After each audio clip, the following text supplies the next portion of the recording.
Thanks for joining me when I'm covering section 3.2.2 microscopic description in our course on solid state physics.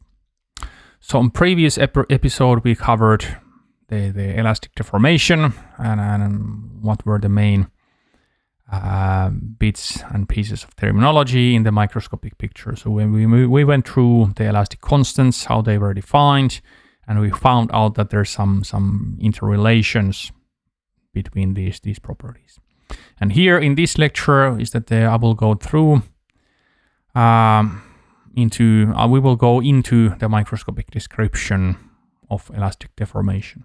So essentially we will be looking into the interatomic potential phi, and we want to understand how changes in it due to the applied stress affects the microscopic dimensions of solids. So we want to kind of form an understanding based from the microscopic point of view for deformations.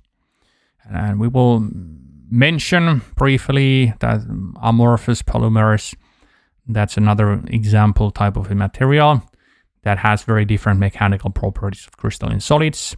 And hopefully, like you can appreciate the differences and you can understand how come there are such a large difference between mechanical properties of polymers and ordinary crystalline materials, because we know that in the microscopic picture they also look quite different, these two different types of materials. And in the end, we will also hint that these properties will be useful when we go to the upcoming chapter 4, where we are really focusing more to understanding the thermal properties of lattices.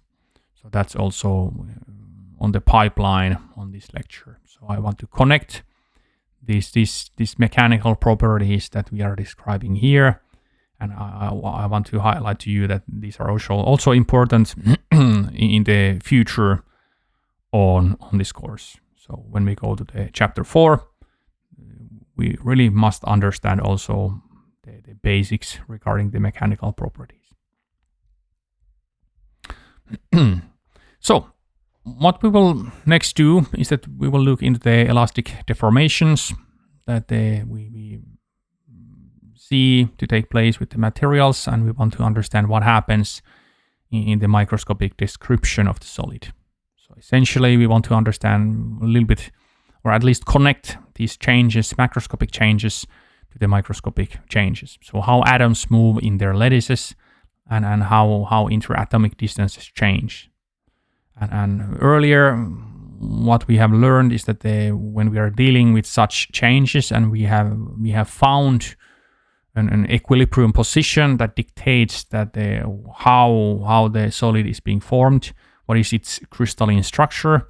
We learned that this interatomic potential phi is very important quantity in this description, because it gives us the equilibrium position. And essentially, like this is a representative curve I'm showing to you. We have drawn this already. So in the y-axis we have the interatomic potential phi, and on the x-axis we have the normalized interatomic distance. And in some equilibrium distance, we have the minimum of the potential, and it's a curved potential here. And this is the kind of equilibrium position. And now what we want to do is that we want to kind of connect this picture with the mechanical properties and these deformations and the forces that cause the deformations. We want to connect them with this picture, this interatomic potential phi. And please remember that the electrostatic approximation still holds, even though we are deforming the solids, they are still in equilibrium, so that we can calculate the forces by just taking use of electrostatic considerations. So the force is proportional to the minus gradient of the interatomic potential phi. So this is the approach.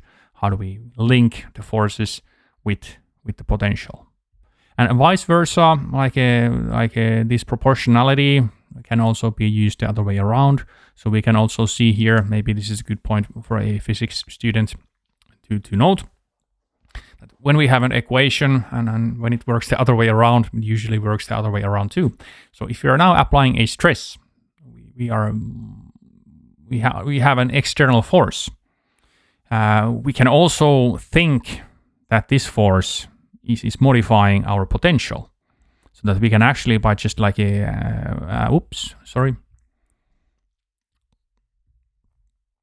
so by applying a force, imposing a stress into the material, we can actually modify the potential, and this is sometimes quite interesting to kind of understand what happens.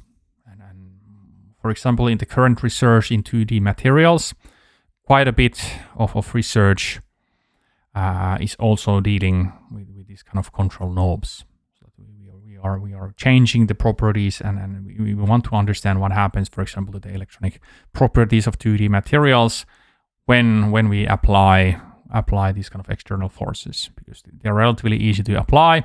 We can certainly stretch a two-dimensional material, and then we see that we are accordingly imposing an external potential, external fields into the solids. And this sometimes is a very neat thing to do in terms of research. Okay, sorry for me branching out, but I just couldn't help myself. When we apply this compressive stress on the solid, of course, the forces will be modified, or the kind of forces. I mean the microscopic forces that the atoms feel, they will be modified.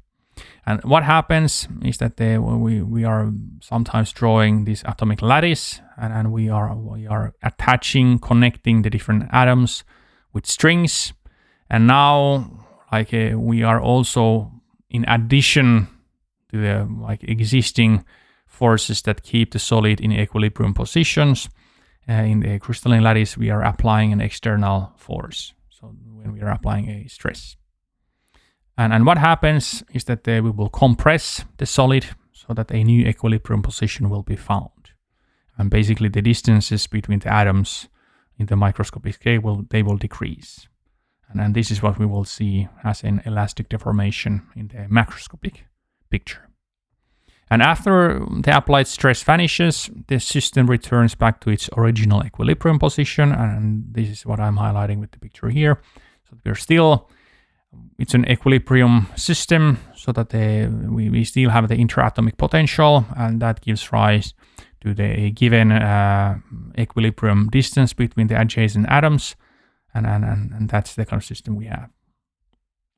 And then still we are drawing these springs there, because there is this equilibrium. It is in solid form, the material. It's not in a gaseous form, and it's these forces that bind the solid into a solid.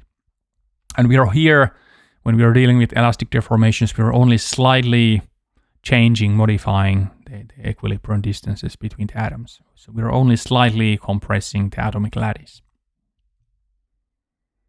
And next, what we want to do is that I want to point to you that these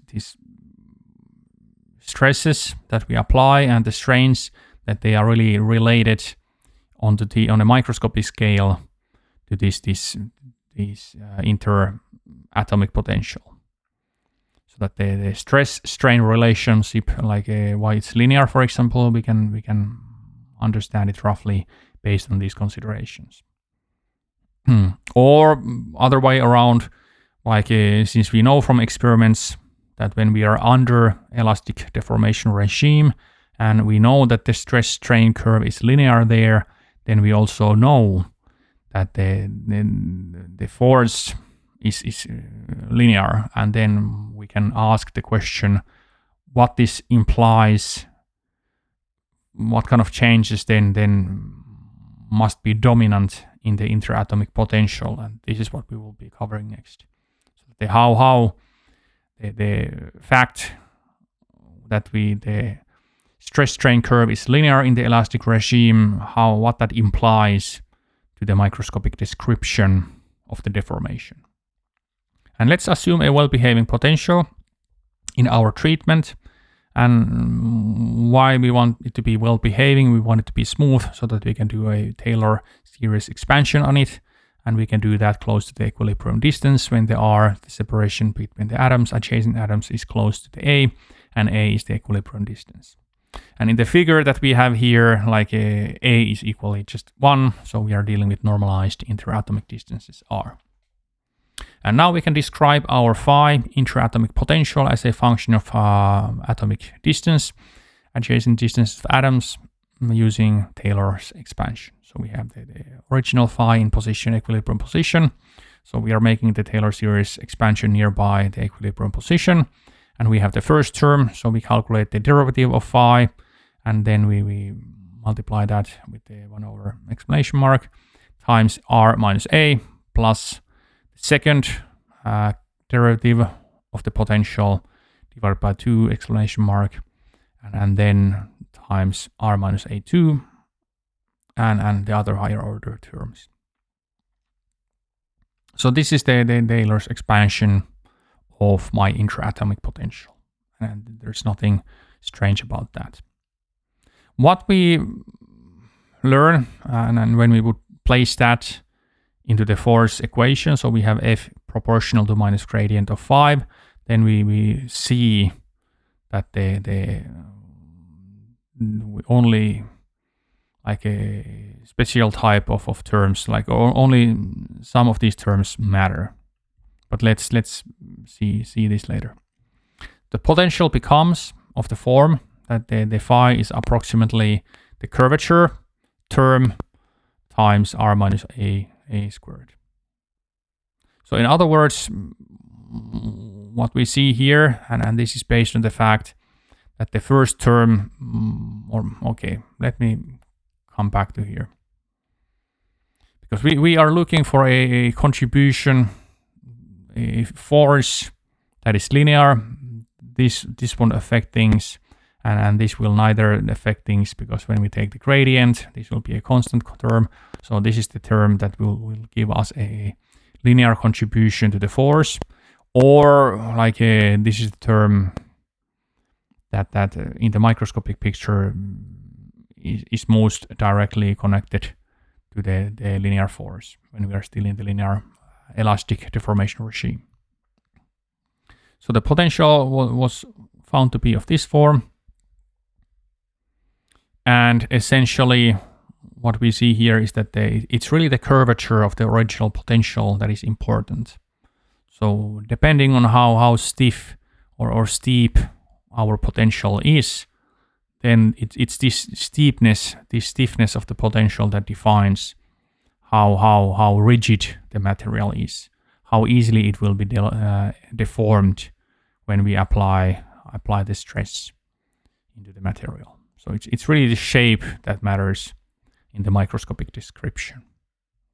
And let me just repeat, elastic behavior of solids should depend on the curvature of phi, the interatomic potential. And although this is not the depth of the potential well, and it's not really the depth of the potential well that gives rise to the curvature, they are often connected. So that when we have a deeper potential well, usually it's also more curved, so the curvature is higher. So this is sometimes also something to keep in mind. So even though the depth and curvature of the potential well are not related directly, they are often correlated. That they sometimes this is also something that can be used to estimate a stiffness of a material. So for example, we know that diamond, it's not very easy to melt a diamond, and based on that we could estimate that maybe the potential well will be quite deep, and that is the case. And because the potential well is quite deep, maybe we could also estimate and say that maybe it's also very stiff, and indeed it is very stiff, and the mechanical properties of diamond are such that it's very hard, it's not very easily elastically deformed. So sometimes these kind of simple predictions can be used based then on the kind of understanding we have of solids from their microscopic point of view. Okay, let's go through an example. maybe this is like a trick question example, but nevertheless, let's go through. Which potential phi, I'm drawing two ones into the upcoming figure, result in a higher melting point for the solid? And I'm just drawing two figures, two curves, and we have a blue curve that is describing my solid A, and then I have my red dashed curve that is describing my solid B. And I'm asking you, what do you think? Which one of these materials has a higher melting point? And now that you have figured it out yourself, or at least you have come up some kind of like explanation, like we go and explain and answer this question. So melting point is not as such related to the stiffness, to the steepness, to the curvature of the potential. Melting point is the energy difference between the system being in here on this equilibrium position in the interatomic potential, and then like how much of energy we need to place into the system so that it totally gets into the free state and totally turns into a liquid or gas state. So that in this case, the higher melting point for the solid would be with the material that is being described with the blue potential curve here. So this was maybe a trick question, but nevertheless, I wanted to point you out that the depth of the well and the curvature of the well, even though they are often interrelated, they are not exactly the same thing. And depending on the question that we are asking, or depending on the problem we are looking at, like please don't mix up the terms and the different concepts. That they like be critical and think what is being asked. Okay, let's get forward. Then about some general rules of thumb regarding the microscopic description and different kinds of solids. Like it is worth to remember that covalently bonded solids, graphite, diamond, graphene, and silicon, germanium, and these others, they actually show quite strong dispersion of values for Young's modulus Y, and they are also pretty anisotropic in terms of their mechanical properties. And here graphite is maybe the best example material to see this and try to understand what happens on the microscopic scale. So here in the picture, I'm highlighting how a graphite looks like. So we have these single graphene layers, and then we have the sp2 hybridized electron orbitals that gives rise to covalent bonding. So I have all of these different carbon atoms in the graphene flake. They are connected to 3 adjacent carbon atoms, and these covalent bonds, they are very directional and they're very strong. So the graphene flake is very strong along this direction. So if you want to break down mechanically a single flake of graphene, it's not very easy to do. But when graphene layers are being bonded to other graphene layers, adjacent graphene layers, these forces are actually quite weak, that I try to show you by just drawing this kind of elongated crystalline structure here. And these are mostly via van der Waals forces, and they are not very strong. So then if we would be performing a tensile testing for the material along this direction, this vertical direction in the figure here, we would get a dramatically different result for the Young's modulus than if we would perform tensile testing along the x direction here in this figure. So this is a good thing to keep in mind, that depending on the kind of how the structures actually look like in a macroscopic scale, the results might be quite different when we estimate elastic constants of materials.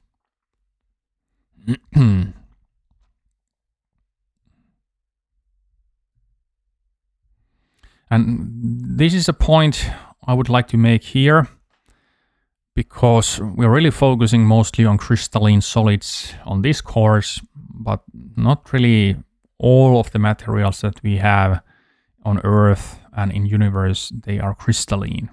Actually quite contrary.